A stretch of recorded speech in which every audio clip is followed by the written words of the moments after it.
The Properties app in REIFlow is in the second level of the lead flow. As you can see, you can get to the Properties app information through the Leads app. And then from the Properties app, you can get to the details of the property, the workup, the offers, the contracts, and the deals. Now you see where it falls in the hierarchy of the lead flow. Let's go to REIFlow and show you the app itself. So to do that, you click on the Properties app. Here you'll see the standard app setup, which is the list of the properties in the middle on the right here, as well as the filter list here where you can select to see different types of properties or what are the statuses or the stage of a property. And if you want to see a property, you can click into it by simply clicking on it. Now with all that said, typically you will not be going into the Properties app unless you're looking to see a group of properties in a certain way. The way you'll normally get into it is through the Leads app, following the hierarchical structure here. So you always usually start out in the Leads app, and if you want to get to a property, you go from the Leads app to the property. So we want to get to the 605 Brook Hollow Drive property. Go into this lead, scroll down to the property section, click into that property.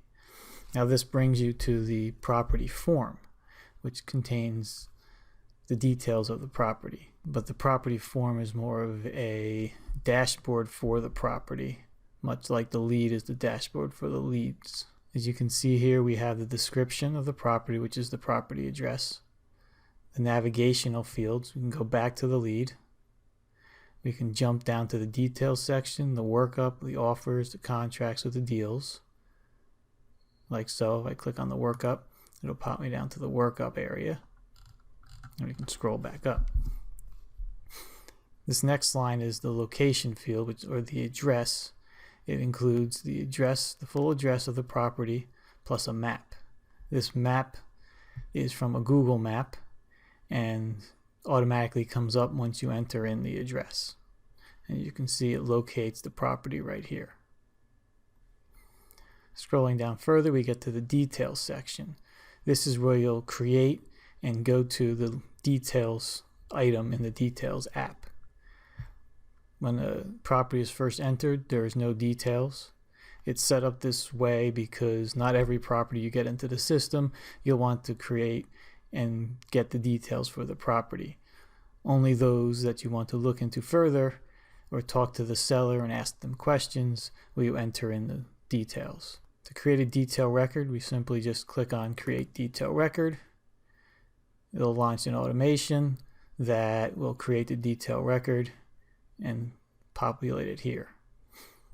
This automation puts in some defaults that we'll get to in the next video, but for now let's move down to the lead sheet button. Here we click the print the lead sheet. A lead sheet will be generated for this property based off the details. This is good for emailing out to your buyers list or partners or realtors, depending on what you'd like to do. It attaches a lead sheet PDF right here that you can click on and view. We'll be reviewing this lead sheet in another video. Moving down to the workup section. A property workup sheet is when you're doing your property research, getting comps, tax assessments, figuring out your maximum offer, and some other information such as repair costs. To do this, to create a workup record, you'll click Create Workup Record, much like a detail record. This workup record will be generated by the automation and then linked back up to the property record. The automation will also bring in some details from the workup or from the details item, such as possible repair costs, wholesale fee as a default from the settings field, the settings app I mean, repair costs, how much the owner is asking, and a few other items that will pull in automatically. Moving down to the offer section, to create an offer, simply click Create Offer. This pulls in the information from the workup sheet, as well as some detailed information to come up with your offer. This will be a generic max offer. You can go into it and reset it to a more specific offer that you like. If you want to come in a little bit lower than your max offer, that's fine. And then moving on down, if the offer gets accepted, you can create a contract record saying that the property is under contract. This pulls in a list of potential buyers that you might have from your buyers list, the price you purchased it at, and some other information throughout the lead that you've entered in so far to help you in the contract stage of the process.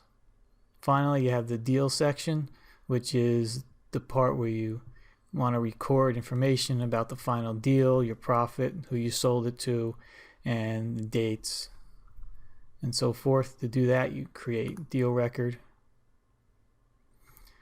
It'll automatically create the deal record, pull in some information based off of your contract, and then you can go in and fill out the remaining information for the deal. Finally, on the properties form, you'll see the system fields, much like in the leads form, the system field. You'll have the stage, which is automatically set based off of what items you've created here. See, we've created all the way up to the deal item. So now you see that this stage is saying that the property is a deal, and we're good to go. There's a Zillow ID, which fills in automatically based off of the information it pulls from Zillow. There's an item URL field that is used for the system to reference back to this point, and some other system fields. Additionally, you can attach any files you would like to this property, like pictures, but there's also a place for that in the workup. Final two fields are tags. You can tag this with information pertaining to this property if you want to categorize it, or you can create tasks that will go into your calendar and help you manage this lead and keep you on track. Finally, at the bottom here, this shows related items. Anytime you relate this property to a different item in a different app, you'll see it pop up here. Right now we have it related to the Leads app, and this will link you directly back to the lead if you wanted to click on it. So that is the property form. If you have any questions, please feel free to leave a comment or email me at support@reiflow.com.